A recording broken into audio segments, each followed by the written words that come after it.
Good morning, 8th class. Good morning, all students. As all of you know that last day we start our new poem. Our poem name is The School Boy, and we complete our half poem, and today we continue our poem. But firstly we revise our poem. तो देखो बच्चों, हमने इतना पढ़ लिया था कि हमारी जो ये पोएम है ये एक स्कूल के बच्चे की कहानी है। वो बच्चा मतलब स्कूल के बच्चे पर आधारित कविता है। इसमें जो बच्चा है वो कहता है कि वह अपने विद्यालय जाकर खुश नहीं है, क्योंकि उसे अपना विद्यालय या स्कूल जो है एक बड़ा सा पिंजरा दिखाई देता है, एक ऐसा पिंजरा जिसमें बहुत सारे पक्षी रखे जाते हैं। वह स्कूल की किसी भी प्रकार की एक्टिविटीज़ को पसंद नहीं करता है। वह बिना मन से स्कूल में जाता है, लेकिन स्कूल जाने के बाद भी किताबों में वो अपना मन नहीं लगा पाता, क्योंकि उसे स्कूल में बैठकर पढ़ाई करना बिल्कुल भी पसंद नहीं है। और वो अपनी तुलना जो है वो पिंजरे में कैद एक पक्षी से भी करता है, और अपने खुद की तुलना एक ऐसे पौधे से करता है जिस पौधे में फूल आने के समय जब कोई पौधा मुरझा जाता है, तो ऐसे ही वो अपने आप की तुलना एक ऐसे पौधे से करता है जिस पौधे पर फूल आने के समय वो पूरी तरह से मुरझा गया है। और वह अपने माता पिता से ये भी पूछता है कि अब उसे अपने जीवन में जो है स्वतंत्रता की खुशी कब मिलेगी, और क्या उसे स्कूल समय में कुछ नया करने की इजाज़त नहीं है, क्योंकि उसे स्कूल जाना बिल्कुल भी पसंद नहीं है। और वो बच्चा कहता है कि मुझे गर्मियों की सुबह में उठना मुझे गर्मियों की सुबह में उठना अच्छा लगता है, क्योंकि जब मैं गर्मियों की सुबह में उठता हूँ तो पेड़ पर पक्षी गीत गाते हैं, दूर से शिकारी भौंपू मारकर बजाता है, और जो पक्षी गीत गाते हैं वो मेरे साथ गाते हैं। पक्षी का जो सुर है वो कितना ज़्यादा मधुर है। लेकिन मैं बहुत ज़्यादा खुश होता हूँ, लेकिन जैसे ही गर्मी के मौसम में जब मुझे स्कूल भेजा जाता है तो मेरी सारी खुशियाँ ख़त्म हो जाती हैं, क्योंकि मुझे ऐसा लगता है कि मेरे विद्यालय के सारे टीचर्स जो हैं वो काफ़ी थके हुए हैं, और जो बच्चे स्कूल आते हैं गर्मी के दिनों में वह भी काफ़ी निराश होकर दुखी मन से आते हैं। और फिर वो अपने लिए कह रहा है कि मैं स्कूल में बैठे बैठे कई घंटे बिता देता हूँ, लेकिन इतने घंटे बैठने के बाद भी ना तो मेरा मन पढ़ाई में लगता है और ना ही मैं वहाँ से कोई ज्ञान की चीज़ सीख पाता हूँ, अर्थात मैं विद्यालय में कुछ भी नहीं सीख पाता हूँ। इतना हमने पढ़ लिया था। इससे आगे का अब हम कंटिन्यू करेंगे। तो देखिए, how can the bird that is born for joy sit in a case and sing? How can a child when fears annoy but drop his tender wing and forget his youthful spring? तो देखो, सबसे पहले हम इनके meanings देख लेते हैं। How can यानी कैसे कर सकता हूँ, बर्ड यानी पक्षी, बॉर्न यानी जन्म, जॉय यानी प्रसन्नता, कैज यानी पिंजरा, सिंग मीन्स गाना गाना, सिट यानी बैठना, एनॉय करना यानी तंग करना अर्थात या परेशान करना, ड्रूप का मतलब होता है लटकाना, टेंडर यानी कि बहुत ज़्यादा कोमल, सॉफ्ट जिसे हम कहते हैं, और इसके अलावा यूथफुल यानी जवानी, स्प्रिंग यानी बसंत का मौसम।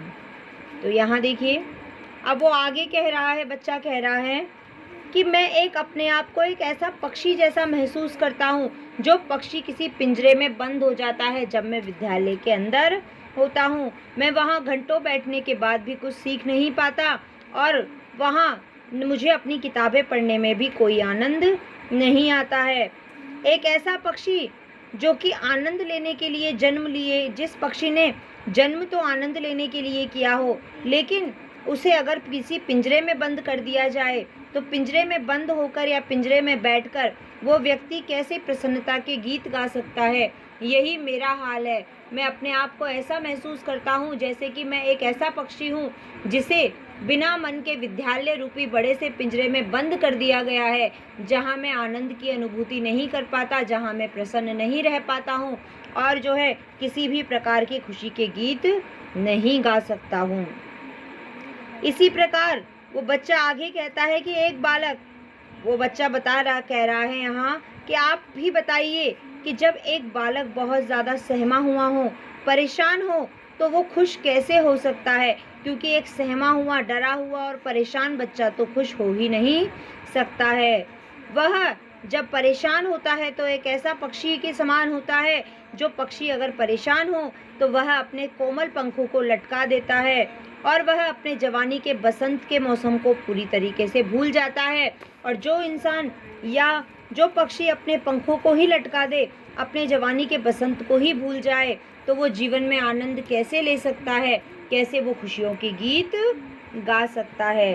तो देखो, इस स्टेंजा में हमने पढ़ा कि बच्चा जो है अपने आप की तुलना एक ऐसे पक्षी से कर रहा है जिस पक्षी को आनंद लेने के लिए या फिर आज़ादी का जीवन जीने की बहुत ज़्यादा इच्छा है, लेकिन उसकी इच्छा के विरुद्ध किस प्रकार उसे पिंजरे में जब बंद कर दिया जाता है, तो जिस प्रकार पक्षी जो है वो स्वतंत्रता के गीत नहीं गा सकता, यहाँ ऐसे ही पक्षी की तुलना वो बच्चा अपने आप से करते हुए कह रहा है कि मैं तो उस पक्षी के समान हूँ जो है जिसे बिना उसकी मर्जी के इस विद्यालय रूपी, स्कूल रूपी बड़े से पिंजरे में बंद कर दिया जाता है। और कोई कैद में रहकर कैसे प्रसन्नता के गीत गा सकता है, क्योंकि वह तो परेशान हो गया और परेशान होकर तो कोई खुश रह ही नहीं सकता। और जब कोई पक्षी हो या इंसान हो, जब वह खुश नहीं होता है तो अपनी सारी उम्मीदों को पूरी या कोमल पंखों को पूरी तरह से लटका देता है और वो अपने जीवन के जवानी के बसंत को या खुशियों की उमंग को पूरी तरीके से भूल जाता है। तो ये हमारा जो हमारा स्टेंजा था वो पूरा हुआ। अब इससे नेक्स्ट पेज वाला स्टेंजा हम पढ़ते हैं। तो नेक्स्ट पेज पर आ जाइए। तो देखिए हमारा नेक्स्ट पेज है। ओ father and mother, if birds are nipped and blossom blown away, and if the tender plants are stripped of their joy in the springing day by sorrow and care's dismay, how shall the summer arise in joy or the summer fruits appear? सबसे पहले meaning देख लेते हैं। यहाँ माता पिता को संबोधित करते हुए कहा गया है। बर्ड्स का मतलब होता है कलियाँ, और निप्ड का मतलब होता है, यहाँ देखिए एक पी साइलेंट है, वैसे इसका पूरा मीनिंग होता है NIPPED, निप्ड। इसका मतलब होता है तोड़ लेना या तोड़ ली गई। ब्लॉस्म का मतलब होता है फूल। ब्लॉन अवे का मतलब होता है हवा में उड़ गए। स्ट्रिप्ड का मतलब होता है छीन लेना। और जॉय यानी प्रसन्नता, प्लांट्स यानी पौधे, और स्प्रिंगिंग डे का मतलब होता है खिलने का समय। इसके बाद आता है आपका सोरो यानी दुख, केयर्स यानी परवाह, और डिस्मे का मतलब होता है निराशा। तो देखिए समर यानी गर्मी, अराइज यानी उठना, जॉय मतलब प्रसन्नता, अपीयर यानी दिखाई देना या प्रतीत होना। मीनिंग्स हमारे हो गए हैं। अब हम इसका ट्रांसलेशन कर लेते हैं। तो देखिए आगे वो बच्चा अपने माता पिता को संबोधित करते हुए कह रहा है, वो अपने विद्यालय को, अपने स्कूल को क्या मान रहा है, एक पिंजरा मान रहा है, और अपने आप को एक कैद पक्षी कहता है और कहता है मैं जीवन में खुश रहना चाहता हूँ, लेकिन मैं कोई भी पक्षी किस प्रकार जो पिंजरे में कैद रहकर खुश रह सकता है। मेरे लिए मेरा विद्यालय एक पिंजरे के समान है और मैं जब तक वहाँ रहूँगा तब तक मैं कैसे खुश रह सकता हूँ। उसके आगे वो अपने माता पिता को संबोधित करते हुए कहता है, हे माता और पिता, यदि कलियों को तोड़ लिया जाए और यदि पेड़ों पर खिले हुए या छोटे छोटे पौधों पर खिले हुए जो फूल हैं, यदि वो हवा में उड़ जाएं और खिलने के समय पर ही, जब फूलों के खिलने का समय आए तो उन फूलों के खिलने के समय पर ही यदि उन छोटे छोटे प्यारे प्यारे पौधों को, सभी पंखुड़ियों को तोड़ दिया जाए, तो तुम ही बताओ कि उस पौधे का जीवन किस प्रकार का होगा। अर्थात यदि किसी पेड़ पर या छोटे से प्लांट पर, पौधे पर जो है चारों तरफ से पत्तियां आ जाती हैं, फूल आ जाते हैं, और जब उस पर फूल खिलने वाले होते हैं, यदि उसी समय उस पेड़ के फूलों को तोड़ दिया जाए, उनकी पंखुड़ियों को पूरी तरह से बर्बाद कर दिया जाए, तो क्या कोई पौधा खुश रह सकता है? नहीं। वो पौधा पूरी तरीके से दुख और चिंता और निराशा से भर जाएगा। तो फिर उस पौधे का क्या अस्तित्व होगा? वह पौधा पूरी तरीके से समाप्त हो जाएगा। तो यही चीज़ वह अपने लिए कह रहा है। ये बच्चा यही बात वो अपने लिए कह रहा है कि हे माता, हे पिता, मेरा जीवन तो उस पौधे के समान हो गया है जिस पौधे पर समय तो आया है फूल खिलने का, लेकिन मेरी सारी इच्छाओं की, ख्वाहिशों की पंखुड़ियों को और कलियों को पूरी तरीके से तोड़ दिया गया है और मेरा जीवन जो है वो दुख, चिंता और निराशाओं से भर गया है। और ऐसा होने के बाद मैं कैसे विद्यालय के अंदर सारी चीज़ों को सीख पाऊंगा? और तुम ही बताओ कि ऐसी स्थिति में, ऐसी कंडीशन में मैं गर्मी के मौसम का, ग्रीष्म का आनंद कैसे ले पाऊंगा? बिल्कुल मेरी स्थिति उस पौधे के समान हो गई है कि वो एक पौधे का उदाहरण देते हुए कहता है कि तुम ही बताओ, अपने माता पिता से कहता है कि माता पिता आप ही बताइए कि एक पौधा जिसका समय ऐसा था कि उस पर कलियां खिलाई हैं, पूरा पेड़ जो था, वो पौधा जो था, वो चारों तरफ से पत्तियों से भर गया है, और उसी समय यदि उन पौधों की सारी पंखुड़ियों को तोड़ दिया जाए और उनके फूलों को नष्ट कर दिया जाए, कलियों को तोड़ लिया जाए, तो आप ही बताइए क्या वह पौधा खुश रह पाएगा जिस पौधे पर फूल नहीं हो? तो गर्मी के फल उस पौधे पर कैसे लग पाएंगे? क्योंकि जब फूलों को ही तोड़ दिया जाएगा, कलियों को ही तोड़ दिया जाएगा, तो कैसे उस जो पौधा है उस पौधे पर किस प्रकार फल लग पाएंगे? तो यहाँ वह बच्चा जो है वो अपनी तुलना किस किस से करता है? सबसे पहले तो वो अपनी तुलना जो है एक पिंजरे में कैद पक्षी से करता है। फिर वह अपनी तुलना जो है वो पेड़ पौधों से करता है, जिन्हें ग्रीष्म ऋतु से फूल या जो फल होते हैं उनके आने से पहले तोड़ दिया जाता है। और वो कहता है कि विद्यालय में जाने के बाद जो है वो, मैं गर्मी के मौसम में विद्यालय जाना मुझे बिल्कुल भी अच्छा नहीं लगता है, मैं गर्मी के मौसम का आनंद अपने घर पर ही रहकर लेना चाहता हूँ। तो ये जो बच्चों, ये वाली जो हमारी कविता थी, ये एक ऐसे परेशान बच्चे की कविता है। परेशान इसलिए है क्योंकि वह बच्चा अपने स्कूल से खुश नहीं है, वो विद्यालय जाकर खुश नहीं है, क्योंकि उसे अपना विद्यालय जो है, अपना स्कूल जो है, एक बड़े से पिंजरे के समान लगता है।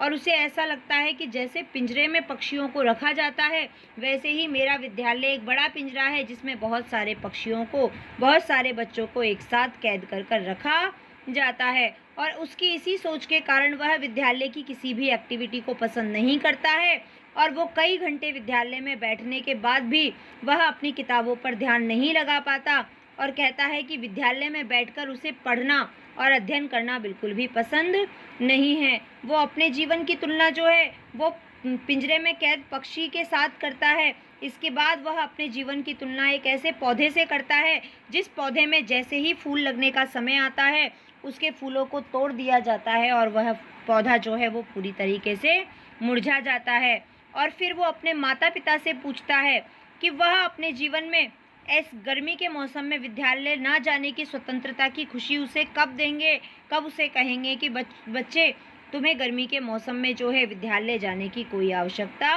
नहीं है, और कब उसे अपने जीवन में अर्थात गर्मी के मौसम में कुछ नया करने की इजाज़त मिलेगी, क्योंकि अभी तक उसे विद्यालय के समय में कुछ नया करने की इजाज़त नहीं है।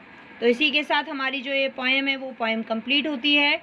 All of you students, you revise your poem and write and learn all the hard words in this poem. Next day we complete question answers.